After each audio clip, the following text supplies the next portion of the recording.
the broken ship, and the choice the asteroid field around Kepler-7. Mining station glittered with ice crystals and metal fragments. A graveyard of ships that had tried to navigate the treacherous debris field without proper guidance. Vex Korath had learned to read these patterns over 15 years of salvage work. His 4 crystalline arms moved with practiced precision across the scanner controls of his small vessel. The Shard Runner, as he searched for anything valuable among the wreckage, the Zephyrian's compound eyes caught movement in the distance. A ship, tumbling end over end, venting atmosphere and sparking with electrical fires. It was sleek, unfamiliar, and definitely not one of the usual merchant vessels that frequented this sector. As Vex adjusted his scanners, his thorax vibrated with concern.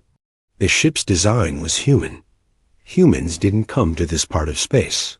The Kepler-7 sector sat in disputed territory, claimed by the brutal hegemony, but populated mostly by independent traders, miners, and outcasts who preferred to avoid galactic politics.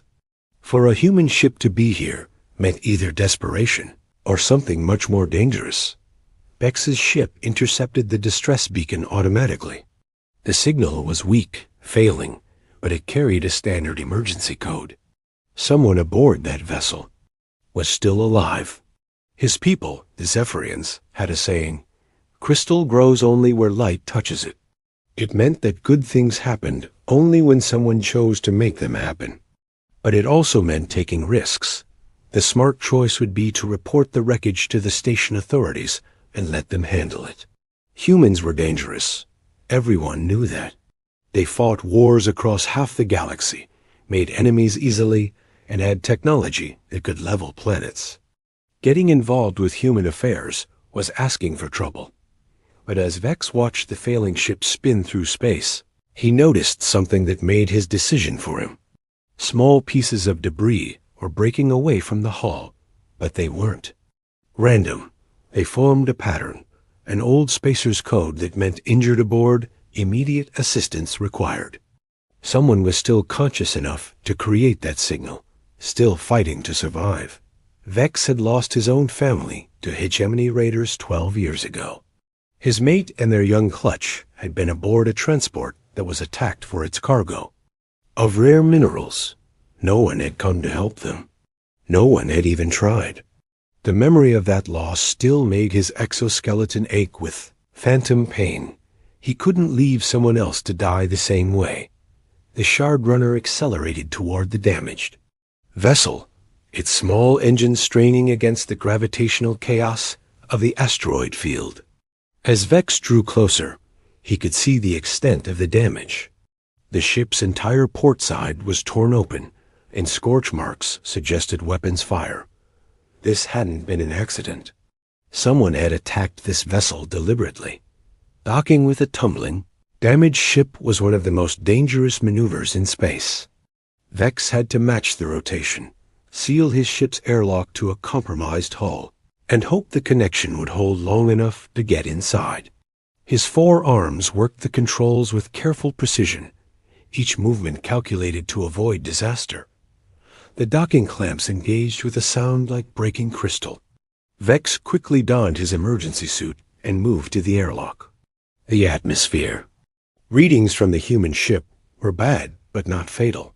Whoever was inside still had maybe an hour of breathable air left. The airlock cycled, and Vex stepped into a corridor filled with smoke and floating debris.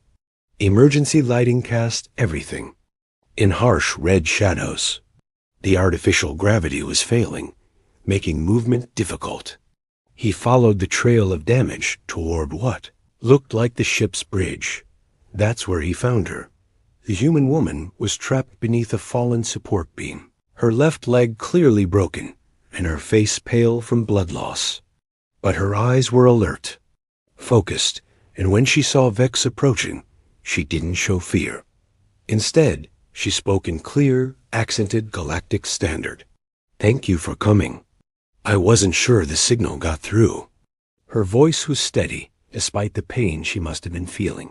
Vex knelt beside her, his compound eyes taking in the extent of her injuries. The beam was heavy, but his forearms could lift it if he was careful. What happened here? Who attacked you? Hegemony patrol vessels. 3 of them? She winced as Vex began working to free her. They came out of nowhere. No warnings, no demands. Just started shooting. This made Vex pause. The hegemony was brutal, but they usually had reasons for their attacks. They were expanding their territory. Yes, but they typically targeted military vessels or valuable cargo shipments. A single human ship in disputed space shouldn't have been worth their attention. What's your name? Vex asked as he positioned himself to lift the beam. Captain Sarah. Chun, Earth Exploration Course. She managed a weak smile. And you're Zephyrian. I recognize the exoskeleton structure. Thank you for taking this risk. Vex lifted the beam with 2 arms, while using his other 2 to carefully extract Sarah from beneath it. She bit back a cry of pain, but didn't make any other sound. Tough, he thought. Humans were supposed to be resilient, but seeing it firsthand was different. Can you walk? He asked. Sarah tried to put weight on her injured leg and immediately went pale. Not well, but I can manage if you help. Getting her back to his ship took precious minutes they didn't have. The human vessel was breaking apart around them, systems failing one by one. By the time they reached the Shard Runner, Sarah was unconscious. From pain and blood loss, Vex sealed the airlocks and immediately took his ship away from the wreckage. Just in time, the human vessel's reactor finally gave out, turning the elegant ship into expanding plasma and metal fragments. In his small medical bay, Vex did what he could for Sarah's injuries. Zephyrian medical knowledge was different from human physiology, but trauma was trauma. He stabilized her leg, stopped the bleeding, and connected her to his ship's life support systems. As Sarah slept, Vex sat in his pilot's chair and considered what he had done. He had saved a human military officer in disputed space. That alone would make the hegemony consider him an enemy. But more than that, he had gotten involved in something much larger than a simple rescue. Captain Sarah Chun wasn't just any human. The Earth Exploration Corps was the diplomatic arm of human space operations. She had been on some kind of mission when the hegemony attacked her. That meant this incident could easily spark a larger conflict. Vex's scanner chimed softly. Multiple ships were approaching the wreckage site. Hegemony vessels arriving to confirm their kill. Vex powered down his ship's main systems and drifted behind a large asteroid, hoping to avoid detection. Through his viewports, he watched as 3 hegemony destroyers methodically scanned the debris field. They were being thorough, looking for survivors or salvageable technology. If they found any trace that Sarah had been rescued, they would hunt Vex across the galaxy. One of the destroyers launched small probe craft that began collecting pieces of the wreckage. Vex realized they were trying to reconstruct what had happened, to see if their target had actually been eliminated. This level of attention meant Sarah's mission had been extremely important to someone. After 2 hours, the hegemony vessels departed, apparently satisfied that no one had survived the attack. Vex waited another hour before powering up his ship and heading back toward Kepler 7 station. Sarah woke up as they approached the station's docking ring. Her first words were, "Did anyone else make it?" Vex shook his head gently. "I'm sorry. You were the only survivor." Sarah closed her eyes for a moment, processing the loss. When she opened them again, there was something hard in her expression that hadn't been there before. "Vex, I need to ask you for another favor.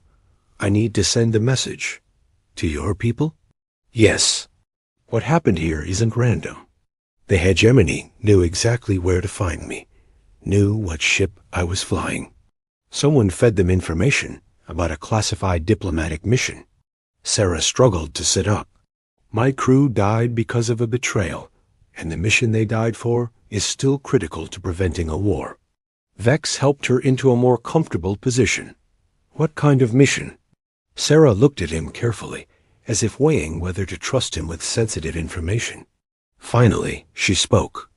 I was carrying a proposal for a mutual defense agreement between Earth and the free worlds in this sector. The hegemony is planning to expand their territory, and we wanted to offer an alternative to conquest.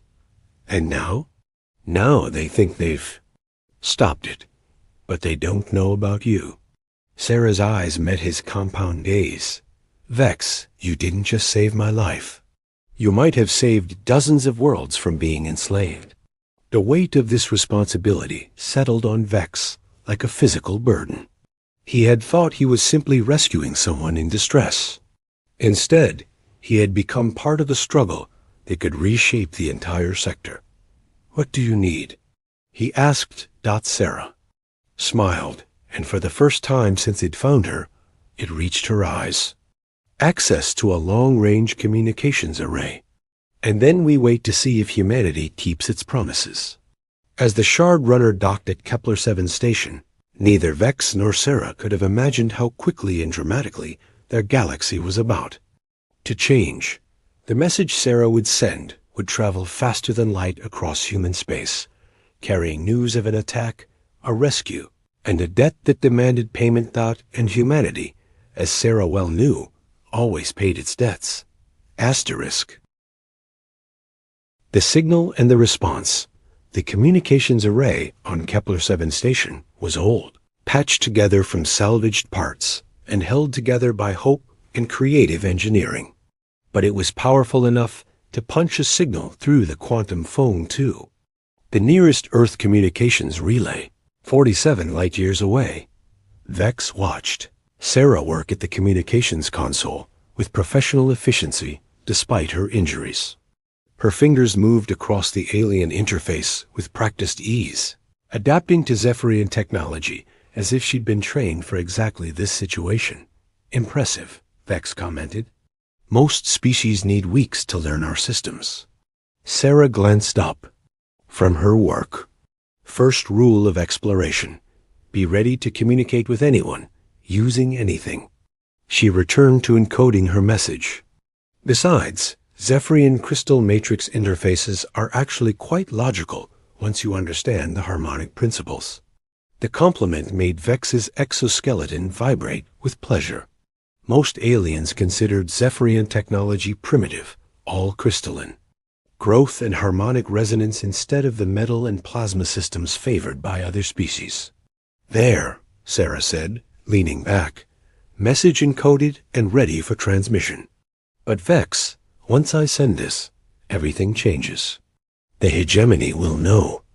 I survived, and they'll know someone helped me. Are you certain you want to be part of this? Vex considered the question. His simple life as a salvage operator would be over the moment that signal transmitted. He would become a target, a player in galactic politics, someone with enemies and allies he had never chosen. But he thought about his family, about the transport ship that had died while people looked the other way, about Sarah trapped beneath that beam with death closing in around her. Send it, he said. The message burst outward from Kepler 7's antenna array. A compressed data packet containing Sarah's mission status, her attack coordinates, casualty reports, and most importantly, a detailed account of Vex Korath's rescue and assistance. It would take the quantum relay network approximately 36 hours to deliver the message to Earth Command. Sarah settled back in her chair, exhaustion finally showing on her face. Now we wait. What exactly are we waiting for? Vex asked. You'll see, Sarah said with a tired smile. Humanity doesn't abandon its friends. The first sign that something was happening came 18 hours later. The station's traffic control system detected a massive surge in quantum wake signatures at the edge of the system. Ships were arriving, lots of them, all broadcasting human identification codes. Vex stood in the station's observation lounge, watching as the fleet took shape against the stars. Sleek destroyers, massive battle cruisers, and support vessels arranged, themselves in perfect formation. But these weren't the battered, utilitarian ships he expected from a military response. These vessels gleamed with fresh construction, their hulls bearing the insignia of the Earth Exploration Corps. "Diplomatic fleet," Sarah explained, joining him at the viewport. She was moving better now, supported by a Zephyrian medical brace that had adapted to her human physiology. "Admiral Marcus Webb's task force." I recognized the flagship. As if summoned by her words, the communication system chimed with an incoming transmission. The main screen flickered to life, showing the bridge of a human warship. A tall man with silver hair and kind eyes appeared, wearing the uniform of an Earth Admiral. "Captain Chun," the man said, relief evident in his voice. "Thank God you're alive. We received your transmission and came as quickly as possible." "Admiral Webb," Sarah replied, straightening to attention despite her injuries. "Thank you for the response, sir, but I wasn't alone in this. I'd like you to meet Vex Korath, the person who saved my life and made this communication possible." The Admiral's attention shifted to Vex, and the Zephyrian felt the weight of that human gaze. Admiral Webb studied him for a long moment, then nodded respectfully. "Mr. Korath, the Earth Exploration Corps owes you a debt that we can never fully repay. You risked your life to save one of our people, and in doing so, you may have prevented a war that would have cost millions of lives." Vex's throat sac vibrated nervously. "I only did what anyone should do, Admiral." Captain Chun was in distress. Admiral Webb's expression grew serious. "Mr. Korath, I've been in space for 30 years, and I can tell you that most people don't do what you did. Most people look away, call it someone else's problem, decide it's too dangerous to get involved. You made a different choice." The Admiral paused, consulting something off-screen. "Captain Chun's preliminary report indicates that the hegemony attack was deliberate and targeted. They knew about her mission, knew her route, knew what ship she was flying. That suggests intelligence infiltration at a very high level." Sarah stepped closer to the screen. "Sir, I believe we have a leak in the diplomatic course. Someone fed the hegemony my mission parameters." "Agreed. And that's why we're not just here for a rescue mission." Admiral Webb's expression hardened. "The hegemony made a mistake when they attacked you, Captain. They revealed their hand too early, showed us that they're actively working to prevent peaceful cooperation between Earth and the free worlds." Vex felt a chill run through his exoskeleton. "Admiral, with respect, my people prefer to remain neutral in galactic conflicts, and we respect that preference, Mr. Korath, but the hegemony doesn't. Our intelligence indicates they're planning to move against all the independent worlds in this sector within the next 6 months. Kepler-7 station is on their target list." The words hit Vex like a physical blow. Kepler-7 was his home, the place he had rebuilt his life after losing his family. The station was populated by refugees, outcasts, and independents who just wanted to be left alone. None of them had the resources to resist hegemony occupation. Admiral Webb continued, "We're prepared to offer a mutual defense pact to any world or station that wants protection from hegemony expansion. Not conquest, not annexation, partnership. Equal partners working together for mutual benefit. And if we refuse," Vex asked, "then we respect that choice and withdraw. But we won't stand by and watch the hegemony enslave free worlds." The Admiral's voice carried absolute conviction. "Mr. Korath, you saved one of our people. That makes you family, whether you want to be or not, and we protect our family." The screen flickered as Sarah stepped forward. "Sir, what's our tactical situation?" 3 hegemony battle groups are moving toward this sector. ETA, 72 hours. They think you're dead, which gives us a significant intelligence advantage. But once they realize you survived and sent word to Earth, they'll accelerate there. Timeline. Vex looked out at the human fleet, trying to count the ships. "Admiral, How many vessels did you bring? Admiral Webb smiled grimly. 47 ships, Mr. Korath. But we're not here to fight if we can avoid it. We're here to make a statement. Over the next day, that statement became clear. The human fleet didn't take aggressive positions or make threatening moves. Instead, they began what Admiral Webb called humanitarian operations. Medical ships docked at the station, offering free treatment to anyone who needed it. Engineering vessels began upgrading the station's aging systems. Supply ships distributed food, medicine, and technology to the station's residents. But most importantly, they began broadcasting. Every hour, on every frequency, the human fleet transmitted a simple message. The Earth Alliance stands with the free worlds. Those who choose cooperation will find friendship. Those who choose aggression will find resistance. Vex watched these operations with growing amazement. The humans weren't acting like conquerors or even like rescuers. They were acting like neighbors, like people who genuinely wanted to help. When a human medic fixed the chronic pain in his lower arms that had bothered him for years, she refused any payment. When human engineers upgraded his ship's engine efficiency by 30%, they asked only that he pay it forward by helping someone else when he could.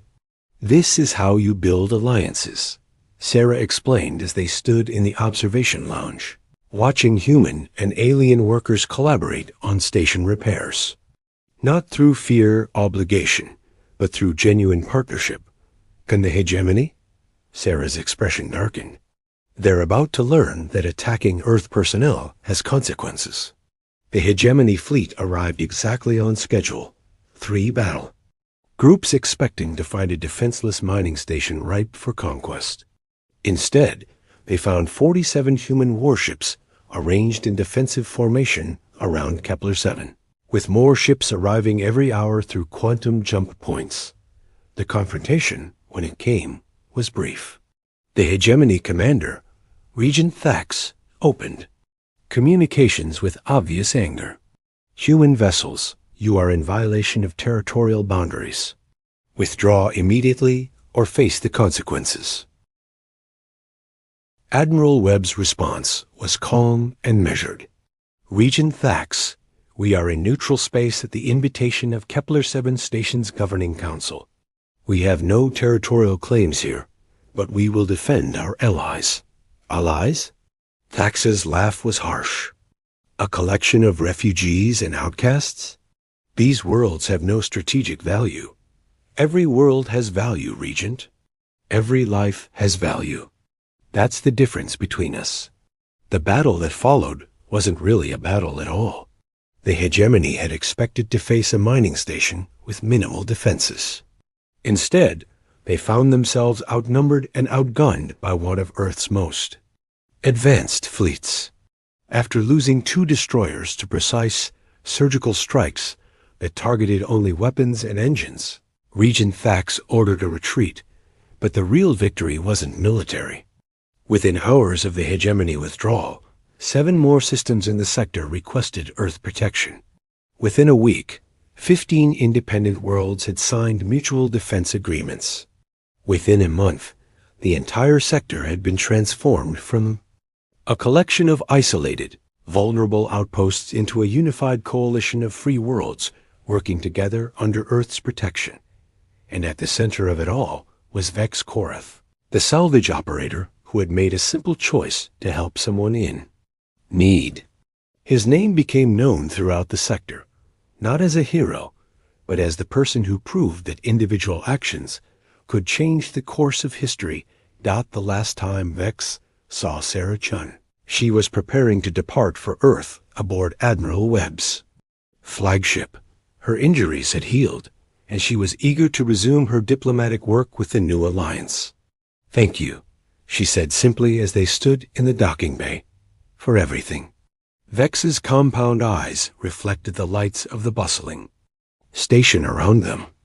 Captain, can I ask you something? Of course. When you sent that message to Earth, you mentioned me specifically. You could have just reported the attack, called for help for yourself. Why did you tell them about what I did? Sarah smiled. Because, Vex, the most important thing humans have learned in our expansion into space is that we're not alone out here. We succeed or fail based on the relationships we build with other species. When someone shows kindness to a human, shows courage on our behalf, that matters more than any strategic advantage or technological breakthrough. She paused, looking out at the human and alien workers collaborating throughout the station. You didn't just save my life.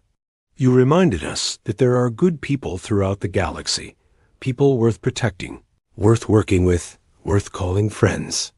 That's a gift beyond price. As Sarah's ship departed and Vex returned to his quarters, he reflected on how much his life had changed.